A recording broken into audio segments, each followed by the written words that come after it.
Воєнний стан, а патент вже все. Стоп! Верховний суд розвіяв цей міф. Закон номер 2174 про захист прав інтелектуальної власності у воєнний стан дозволяв зберігати майнові права на патент аж до припинення чи скасування воєнного стану. У цій справі власник патенту переживав, що чинність його патенту спливає 17 березня 2023 року. Але застерігаю, що якщо у вас патент закінчується, скажімо, у 2026 році, треба його поновлювати самостійно.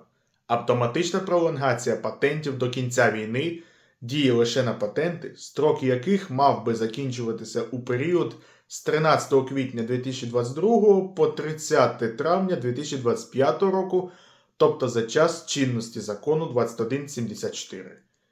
Якщо ви хочете зберегти свою інтелектуальну власність та нервову систему, пишіть мені у Директ.